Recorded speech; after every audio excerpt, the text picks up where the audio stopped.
Let's go back to the Big 12 now. I believe Colorado's traveling to UCF. Did I get that right? I mean, UCF is 14 and a half point favorites for really good reason, by the way. They have a fantastic defensive line. Okay. Colorado, did they beat Baylor last week? Sure. Absolutely. Should they have beaten Baylor? No. Did they play a great game against Baylor? In my opinion, no. Sure, Shador Sanders is good. That wide receiver core is probably one of the best in the country. Yada yada yada. And honestly, UCF, if they've been susceptible in defense to somewhere, it's through the air, honestly. In the run game, they've done a really nice job stopping teams with the run. Not that they've played a lot of like really good ground game teams, but I mean, I just think UCF is just going to just suffocate them and just they're going to out physical, they're going to outrush, they're going to the time of possession difference in this game might be monumental. It could be like 37 um was that 37-23 is what that would be.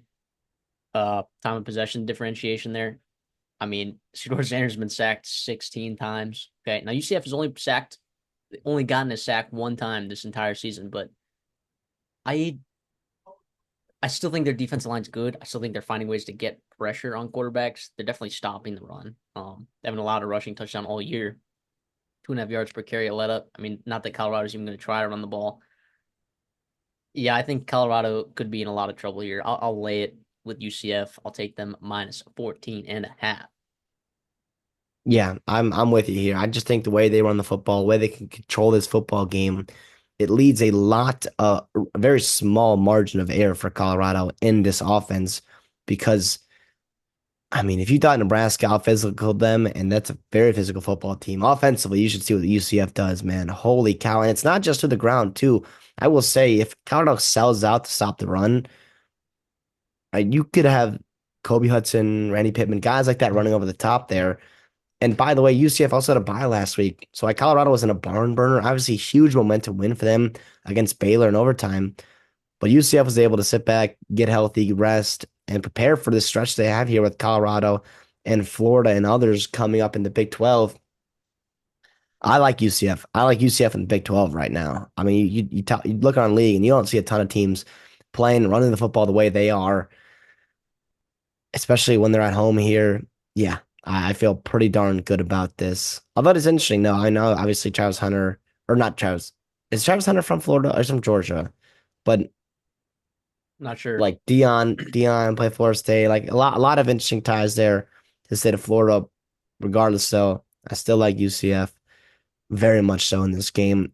The only reason I wouldn't have this as a counter bet for us going to counter is the backdoor cover chances with the way they throw the football, the way they are willing to throw the football late in football games that are out of reach for either team scares me to be able to, hold on to that. What is it, 14, 15 and a half points, whatever we're picking in that, 14 and a half, we're picking. 14 and a half. Yeah. So that scares me, but obviously I feel good about UCF being able to dominate, control this football game. Here's the Yeah. thing, too. Also, now, I haven't really checked the weather, and obviously it's going to change come game time, but Yeah. it looks like it's going to be 87 degrees, humid there in, Right after a hurricane. yeah. And you got Travis Hunter playing both ways. You got very, you know, the way their offense runs, right? Those wide receivers, although very deep room, have to run a lot. And if you got Webster and Hunter and Horn, those guys are getting tired. I Shepard. do think there's a little drop off, Shepard, drop off between those four guys and the guys below them. Obviously, very talented underneath there, but you don't want to be tired and running around in Central Florida there, on a hot Saturday afternoon. Yeah, no, I agree. That's a dynamic that I didn't think about. That definitely makes a lot of sense. We're gonna see a Travis Hunter cramp. Wow, that would be killer. That would Nah, be dude, that killer. guy's superhuman, man. That guy's No, he is superhuman. actually the Iron Man, which is it is wild that he plays like 100 plus plays a game and just I've never seen him cramp a single time. That dude is had to do something. Credit to the Colorado training staff as well. So strength and conditioning as well. Can I ask So you this too? yeah, Is this the game where we see Penny Boone like really emerge? Like I have a hard time. in the second Like half. Well, I think imagine Or tackling maybe they him. just like game plan. Maybe they're just like, wow, let's show these guys what a real big boy looks like here, and they just give the 240-pound guy just 20 some carries. I don't know. I don't know. I mean, Colorado has struggled with the quarterback run in this season so far. So KJ Jefferson will get his. RJ Harvey will get his. But like I've been Ja'Cory kind of waiting Brown's to there see. too. Like if Ja'Cory in the second half, if they get up big, you want to talk about backdoor cover stuff. I mean, Ja'Cory Yeah, Brown can run an offense where he runs the ball. I guess that's not crazy either. So, but I mean, if it gets to like a 3 touchdown game, obviously KJ Jefferson's coming back in the game. So